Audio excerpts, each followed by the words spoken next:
Hello and welcome to the Career Speakeasy, a casual, fun, and irreverent place to share ideas about career development, the world of work, and life in general.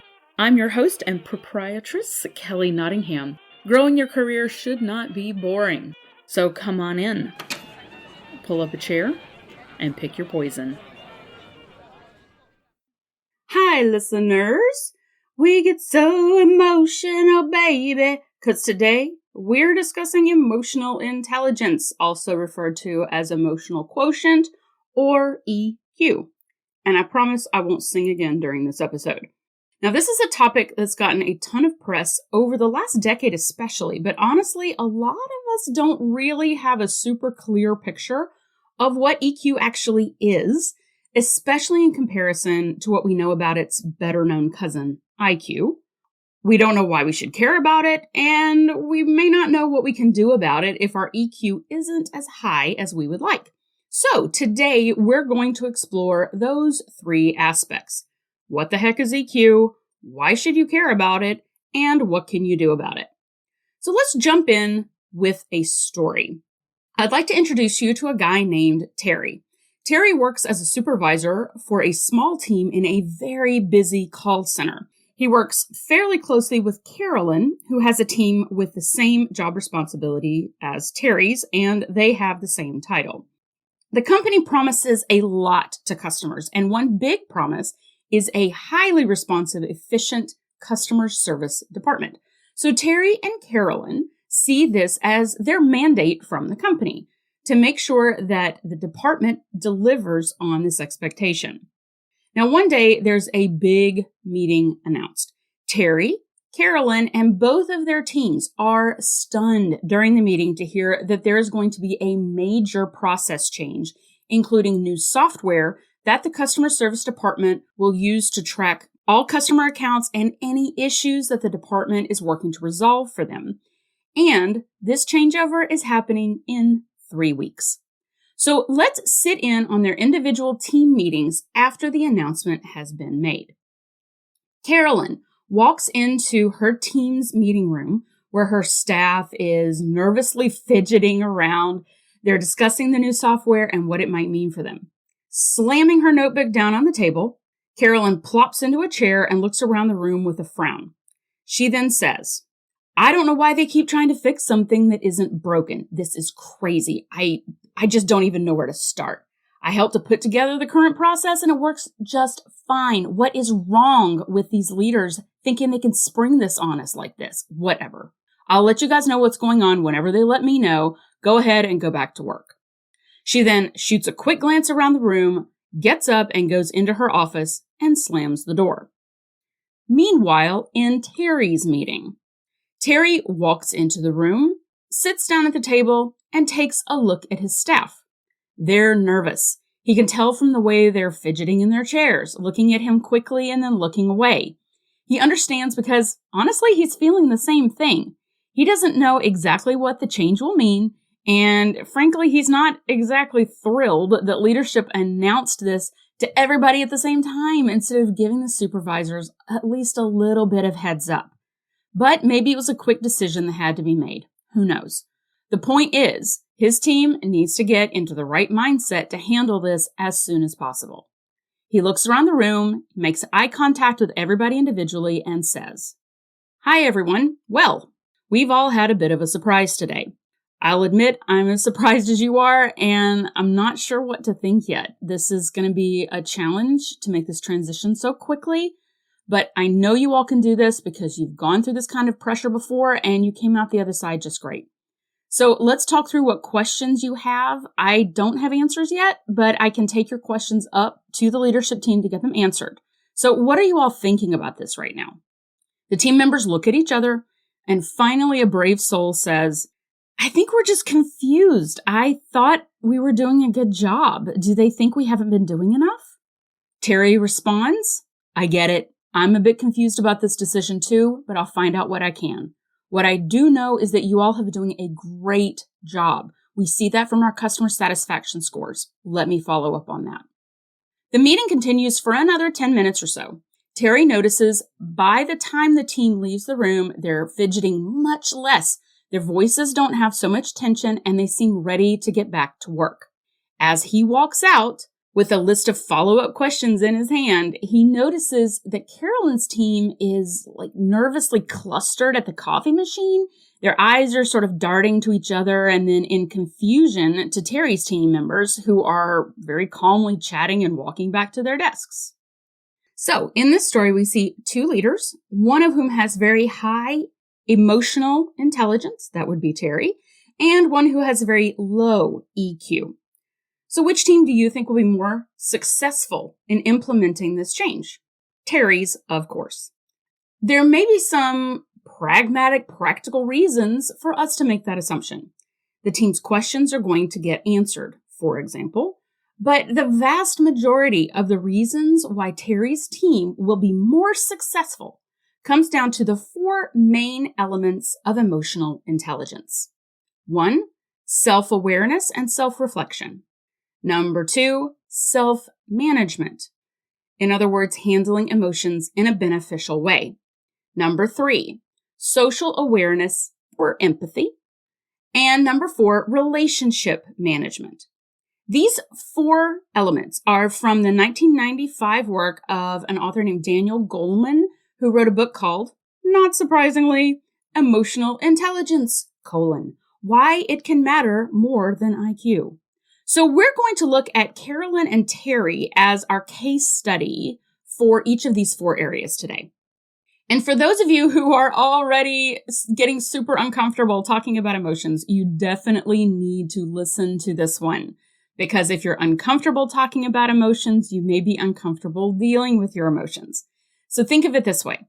If you were asked to fix a Lamborghini because the owner says that something just doesn't quite feel right when I'm driving it, you don't waltz in there with a hammer and start pounding away on it. You have to examine what's going on under the hood, or for our British English speakers, under the bonnet. You have to figure out what the right tool is to fix the problem that's there. Many of the challenges that come up in human interactions aren't based on fact. They're based on feeling. Think conflict resolution, change management, sales, influence, leading, delegating. The list goes on and on. These are all a little bit fact and a whole lot of feeling kinds of situations. So trying to fix a feeling-based problem with a fact-based solution ain't gonna help.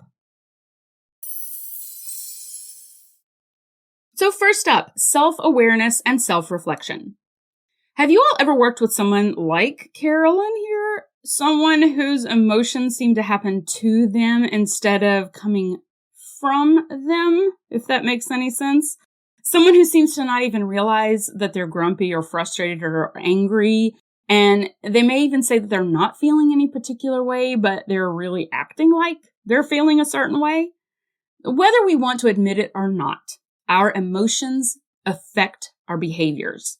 Psychologist Mark Brackett, who's the founder of the Yale Center for Emotional Intelligence, so the guy knows this stuff, he and his colleagues divided some middle school teachers into two groups.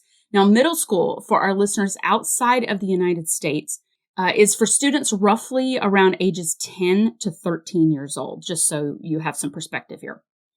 One group of teachers got into a good mood by remembering positive classroom experiences, and the other group was basically put into a bad mood by being asked to remember negative classroom experiences. Then all of the teachers were asked to grade the exact same essay. The teachers who were in a worse mood scored the essay a full letter grade lower than those in a good mood. But here's where it gets really interesting. Most of the teachers said they didn't think their emotional state had any influence on their grading, even though when researchers looked at the numbers and the essay scores, it clearly did. So whether we like it or not, our feelings affect our thinking and our behaviors. When we don't acknowledge our emotions or we kind of stuff them down or pretend that they don't affect us, we're actually just giving them more power because we're letting them take charge of us without us even trying to manage them. So, how aware of your emotions are you on a daily basis? Let me caveat that question by saying that I'm not asking if you sit and stare in the mirror, having deep feeling discussions with yourself every day. What I am asking is this. If at the end of your day, your neck is tight and your head hurts, were you aware whether or not you were feeling stressed at all during the day? Or did that stress kind of fly under your radar? Now, if you felt like you had, let's say, a productive work day and you feel optimistic that day, was the optimism there first and that caused the productive work day? Or was the productivity there first and that caused the optimism? So this is one of those which came first, the chicken or the egg kind of questions. The reason that we're looking into this and asking ourselves these types of questions is that self-awareness and self-reflection go hand in hand in helping us strengthen our emotional intelligence. We have to pay attention to all of our emotional reactions, especially the big ones, but instead of just wallowing in them like a sad, never-ending pity party, we pay attention to them with the goal of learning about ourselves from them. So here are some additional ways to dig into our emotions to understand what they're trying to teach us. When do these emotions show up? When maybe did a specific emotion show up? And what are the situations where you see that pattern of that showing up? Who was involved in the situation? Was there someone else whose emotions could have affected yours? What was the outcome of that emotion? What impact did it have on your day? How would you describe the emotion and what intensity is it? So was it fury or was it mild frustration? Sometimes we tend to sort of refer to everything on that scale as anger, but is it really anger or is it just a little bit of annoyance? Where in your body do you feel the emotion? Now, this is like next level stuff. Is it in your head or in your gut? Does it feel like squeezing or does it feel like an energy jolt through your body? Now, some of you are thinking right now, wow, that's a lot of stuff to process for every feeling I have. This is true, but the goal here isn't to take your entire life under a microscope. It's to point your awareness like a spotlight toward an important area of your life that might not be getting much attention. So if this feels like a lot right now, I want you to just focus on the bigger emotions that you can sense a little bit more easily and quickly. So here's an example with Carolyn and Terry. Carolyn doesn't seem to have much awareness of her emotions. She doesn't acknowledge what she's feeling to her team, but she's definitely feeling something, obviously, right? I would guess anger, maybe some helplessness, feeling wounded. She maybe has suffered an ego blow, really. What else? So while she doesn't directly talk to her team about her emotions, we definitely see in her behaviors that emotion is coming out. The slammed doors, the self-centered focus, the lack of eye contact with her team, all of that says that she's in the middle of some really strong feelings. Now, Terry, on the other hand, says this. We all had a bit of a surprise today. I'll admit I'm as surprised as you are, and I'm not sure what to think yet.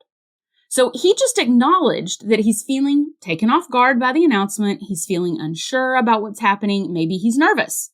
Now, he may be feeling more than that he isn't really wanting to share with the team right now. And we'll talk about relationship management soon. But he's obviously more in tune with his emotional state than Carolyn because he's able to discuss it and he's able to mitigate it. He's able to kind of level himself out with it. And he's looking at it from an objective perspective. He's not judging himself for feeling a certain way. He's just observing. I get the feeling that Terry also knows that this self-awareness and reflection isn't going to make him feel, nothing but complete bliss all the time. Our emotions are there to help us through life, to teach us, to make us aware of things that maybe our brains aren't quite picking up on. But to learn from them, we have to pay attention to them.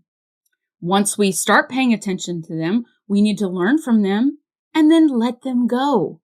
Because what's just as bad as not recognizing your reactions to a situation is wallowing in that emotion and not being able or willing to move past that emotional stage. Now, here's a hint for this section.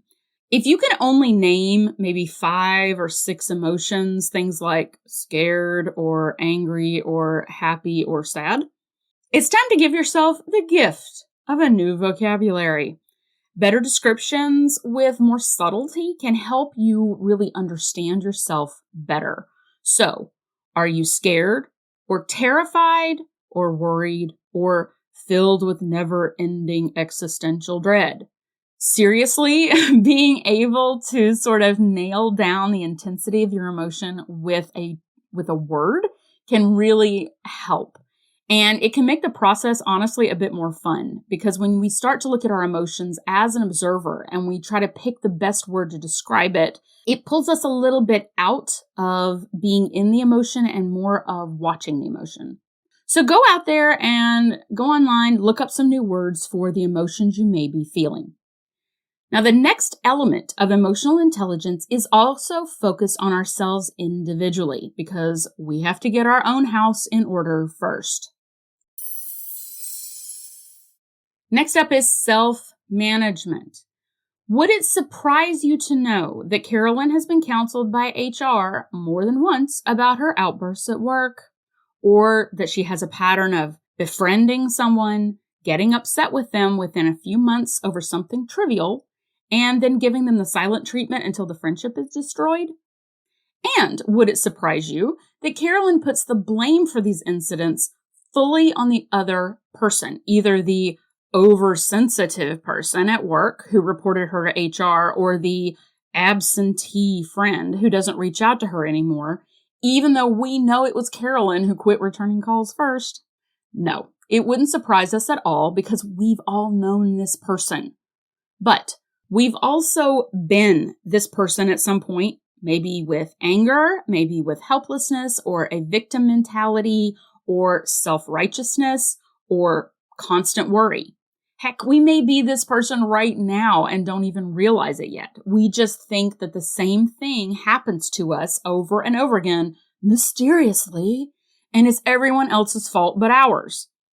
Ah, yes, friends, this is where we can start to look for behavior patterns so we can begin to manage ourselves more effectively.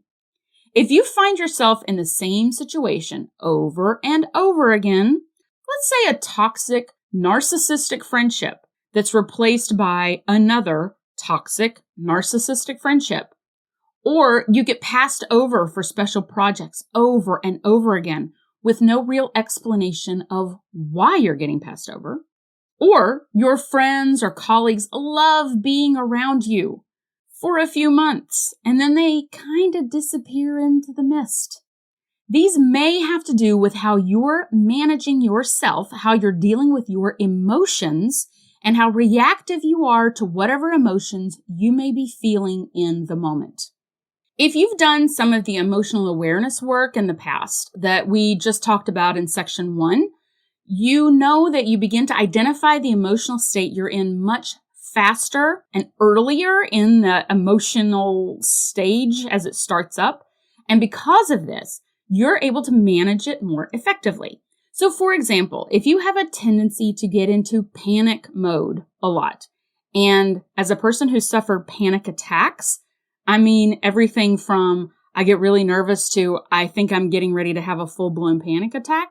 By paying attention to your emotions in the moment, you can feel that shaky nervousness coming on much earlier. And when you feel it happening earlier, you can start to work with it to keep it from going from 0 to 100 in 3 seconds. You can do things like doing some deep breathing. Identify if your brain is automatically going into catastrophizing mode, that black or white thinking. You can take a quick walk or get away from the situation for a few minutes. You can tense and release muscles where you start to feel tight. And you can begin what psychologists call self-soothing. This is calming yourself down by reminding yourself You've dealt with the situation before, you've done it successfully, you're going to be fine, and so on. Once you get more familiar with identifying and beginning to manage your reaction to your emotions, you can start looking around for triggers, because we all have them. These are situations or sometimes responses from other people who set off our emotional states. Now, this can be happy, positive feelings or unpleasant feelings. What can you learn about this cause and effect that set off this emotion for you? Is this a pattern for you that you've seen before? Now, as you begin to explore these triggers, I encourage you to write them down. It sounds a little bit extra, I know, but trust me, this works. I do this myself, and it really brings up some interesting stuff that I didn't really consciously realize it. In our example here, Carolyn does not seem to be aware of a trigger that she has. Change is apparently a big one for her, especially combined with that additional trigger of not having any input into the decision being made. So, becoming aware that, number one, a change was just announced, and two, she had no voice in the decision, she can predict that her normal response would be anger and helplessness. And she can start the deep breathing, the muscle squeezing and relaxing, the self-soothing, and the self-talk that can help her manage her emotions, hopefully before she starts slamming doors yet again. Now, can we assume that Terry doesn't feel strong emotions in this situation? Nope, we don't know because he's managing them so well. He may be super panicked on the inside, but it's not showing because he recognizes that he tends to react a certain way when changes are announced, and he doesn't have any heads up about it. Now, instead of getting upset or frustrated or angry with that, he knows that the most effective method of handling himself is to breathe, reach out to others, and get the answers he needs to feel more secure about the change. Now, this brings up a super interesting point. While Carolyn is expending a ton of energy being mad, which isn't fixing the situation in any way, Terry is using his anxiety about the change in a productive way. He's actually using his anxiety as a tool to connect more with his team. More on that in just a minute. And to get his brain moving to, what questions do I have about this change? So this is a great example of harnessing our emotions to help motivate us. When we understand how our emotions impact us, and these can be both positive or negative emotions, quote unquote negative and positive, we can utilize the energy those emotions give us in a productive way. I like to think of it kind of like this. Our emotions are little chemical reactions happening in our brains and bodies.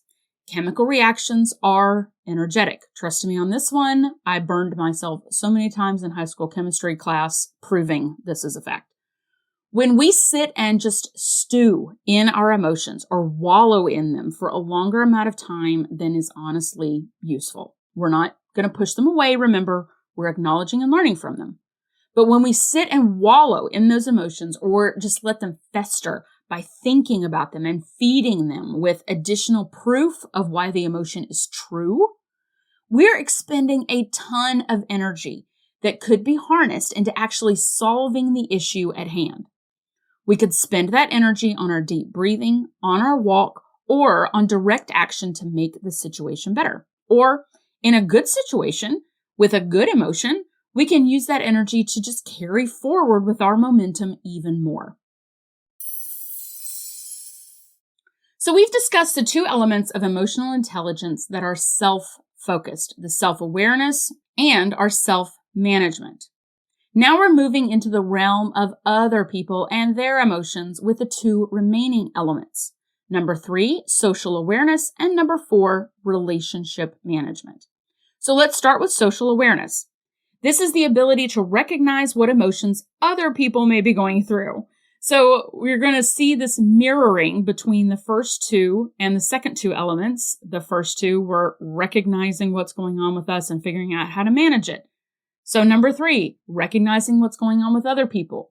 This is often very closely associated with empathy, which is the ability to identify and relate to the emotions of others.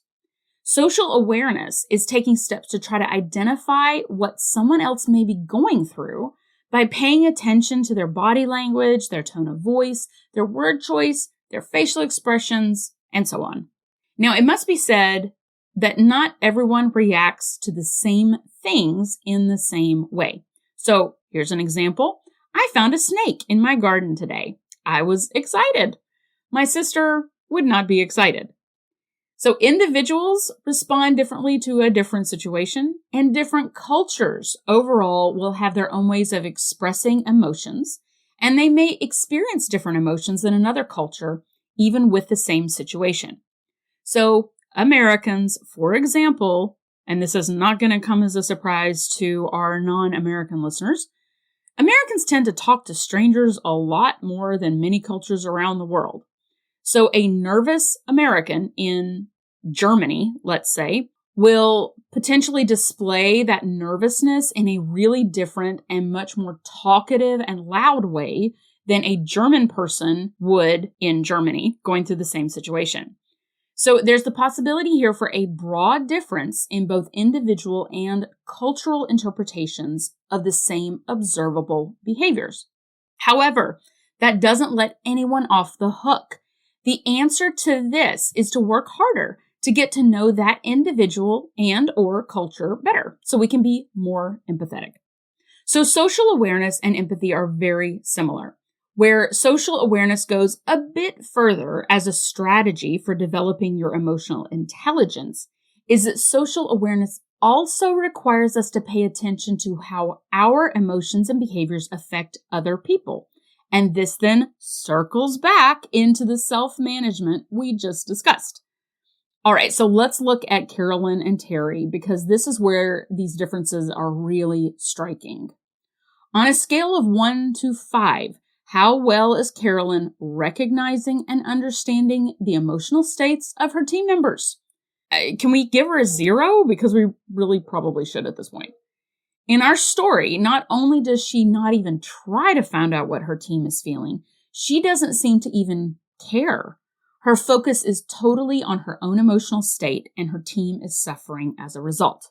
Now, lest you think that my example was an over-exaggeration, once in a change management workshop I was leading, a participant who was a team leader came up during a break to tell me how panicked she was about an impending change for her department.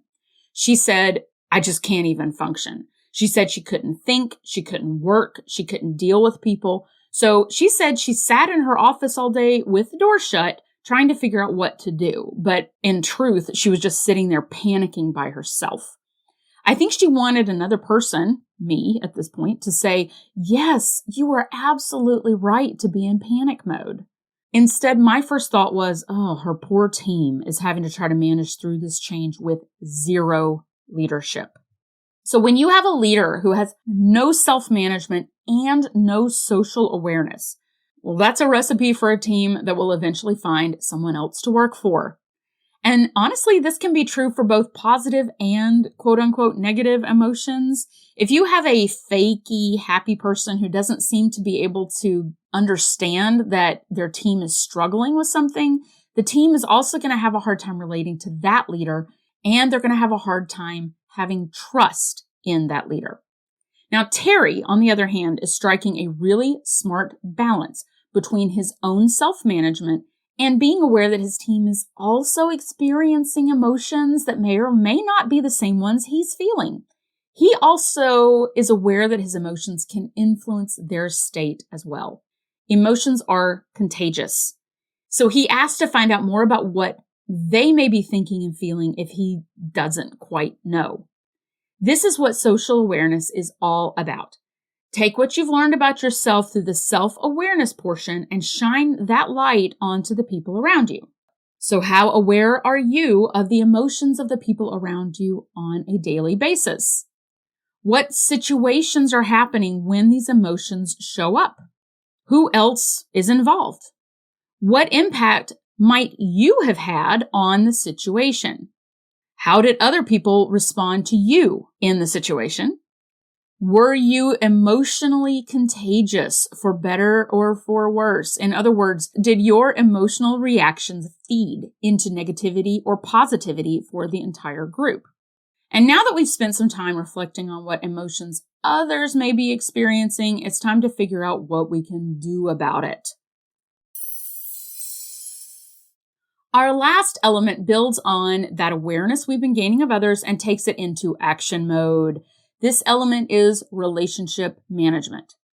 Relationship management is all about how we can use our ability to manage our own emotions, plus the knowledge that we've built around understanding the emotions of others to build and maintain effective, collaborative, and trust-filled relationships with others.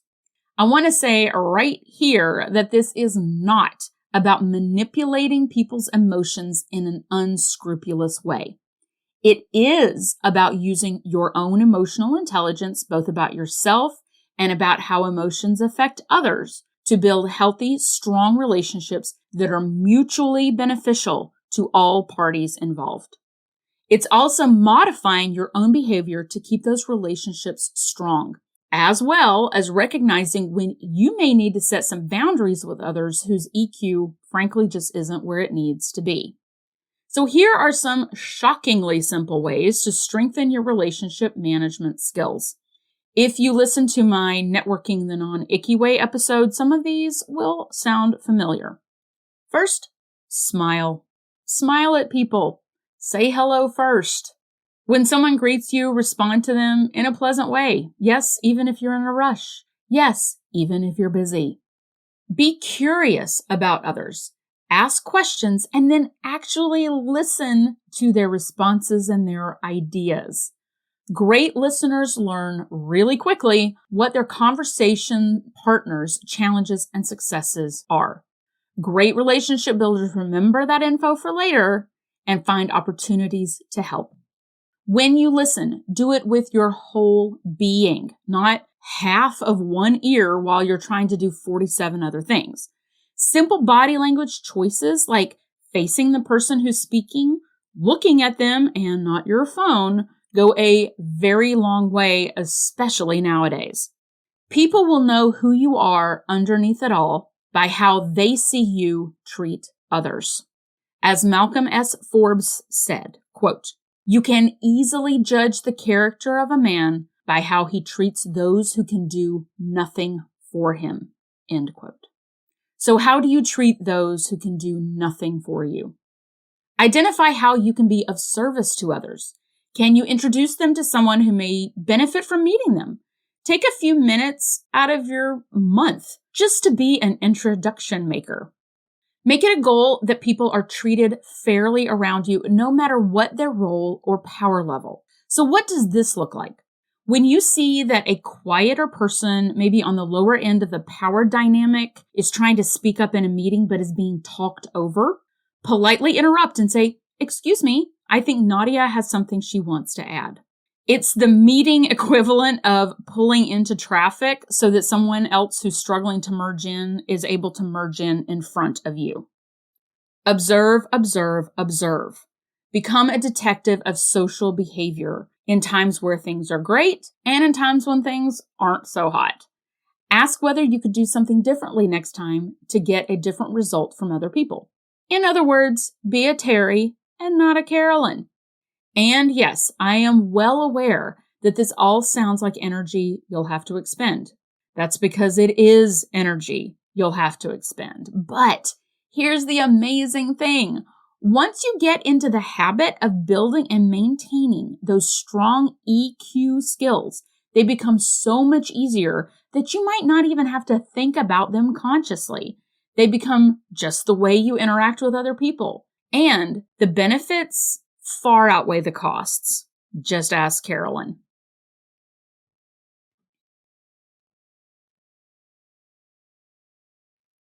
All right, everyone, it's time to take this one for a final spin. Okay, everyone, it's time for last call. We talked about the 4 elements of emotional intelligence today. Number 1, self-awareness. 2, self-management, 3, social awareness, and number 4, relationship management. Over the next 2 weeks, I'd like for you to pay attention at least 2 times a day to how you're feeling. If you need to set a reminder for yourself, do it. Ask yourself, what are you feeling? What's the intensity of the emotion? And what is the emotion trying to tell you? Be curious about yourself, and then let the emotion go. Next, in your social settings, whether they're work meetings, social events, family get-togethers, or dance class, practice observing the people around you. What can you pick up about how they're feeling through their facial expressions, their tone of voice, or their silence, their body language? See how many different people you can observe, noting similarities and differences between them. What can you infer from their reaction to the situation that they're in? How can you strengthen your interpersonal relationships to each of them most effectively as individuals? Lastly, I'll leave you with a quote from the man of the hour, the author of the book on EQ, Daniel Goleman. Quote, "The rules for work are changing. We are being judged by a new yardstick, not just by how smart we are or by our training and expertise, but also by how well we handle ourselves and each other." End quote. Good luck, everyone. I would love to hear from you as you start exploring your EQ. Talk to you soon. Bye. If the pandemic lockdown has made you aware of some major changes you want to make in your career or life, I can help. Maybe you realize you hate your current job, or that you're holding yourself back from making a big life change that deep down you really want. Now is the time to start building momentum for the future.